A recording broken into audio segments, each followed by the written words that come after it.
The Lucerne Festival Orchestra is very close to my heart. It's a special place because many of the musicians I know since my extreme youth, there are people that I grew with musically over the years in different places, whether it's Mahler Chamber Orchestra or Gustav Mahler Youth Orchestra or other professional orchestras in which I've played.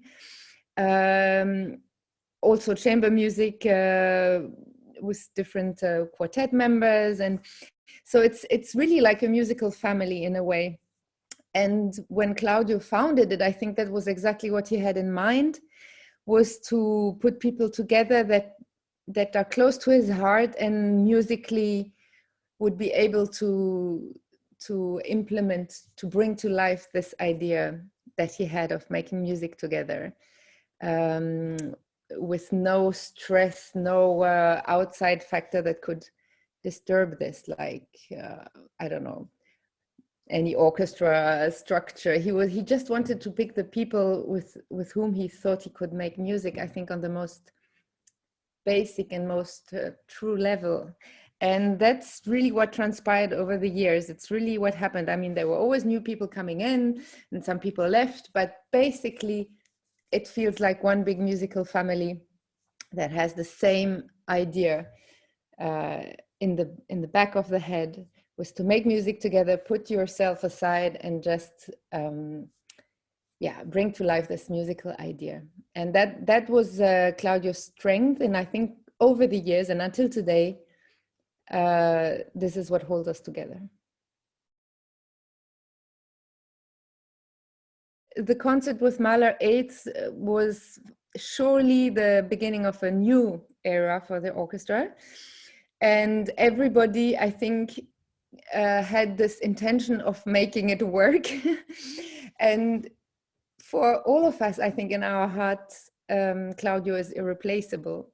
So knowing that, we also had the feeling that whoever comes, and it's for sure a great musician, we have to make it work and continue Claudio's legacy of being very homogeneous group and playing together. And so I think when Riccardo Chailly came to this, especially this very first concert, it was really, let's remember Claudio, but let's give the new person a chance, and let's see if we can maintain the spirit of the orchestra. And that's why it was very moving, because of course Riccardo is an immense musician, and it was just, it's different, but it's touching how at the end, when somebody comes and brings musical ideas and with his own personality, somehow it always works. And if you're a sensitive musician, you will of course react to that. So it was nice to see that we all had this motivation and will to just think about the music and start something new, even if we're sad that Claudio is gone. Working with Chailly is really a great luxury for a musician, because he's incredibly secure in what he wants. There is no doubt. Somehow he conveys something very serene and secure, and that's fun for a musician in a way. Technically, it's so clear and precise that there are no questions or doubts about that. So in that sense, he can really bring out the best, I would say, in any orchestra that he comes to conduct. But I think with particularly in Lucerne, he knows that we had a strong cohesion before he came. So he really gives us the freedom to continue that, to play in a musical way. He doesn't interfere with it in a way. It's not that he came and said, okay, now we're going to do it this way. No, he was in a technical sense absolutely perfect. So he just gave us the possibility to let our musicality flow, freely. And I think that shows great respect to the musicians, and I think we know how to appreciate that, and that's also why it works for these many years, and why he's still with us. Also, I think it's a good relationship. He gives us a lot of autonomy, and he doesn't restrict.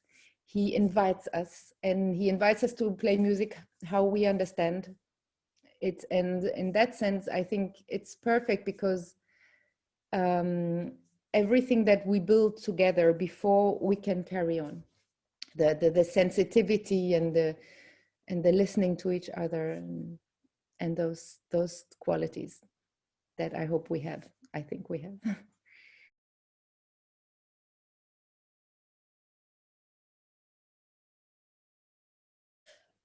Claudio, I think his first amendment, or his leitmotif, was to make us musicians always listen to what we do. And when I'm teaching today, it's also what I tell my students is listen. This is you are your only teacher. And Claudio, he was so wonderful in teaching us that, because often he didn't have to say anything. He just said, listen. We would play a passage over and over again, and he would say, but listen, are you listening? Are you listening to the flutes? Are you listening to this? Or he would, and then you start playing softer, and you start playing with your ears open. And that's something I would say that's the main aim for a musician. And I can apply it to everywhere in my life, really, musically.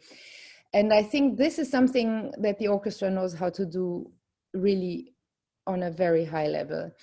And in that way, that legacy, I think, is going on, and hopefully will go on forever. And I think Riccardo Chailly is absolutely encouraging it and letting us do it. And that makes the quality of the orchestra. I would say that we are aware at all times of our colleagues, the musicians around us, whether it's in our group or with the other groups in the orchestra.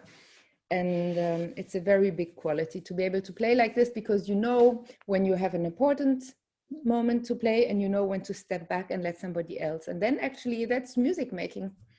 That's all you need to know.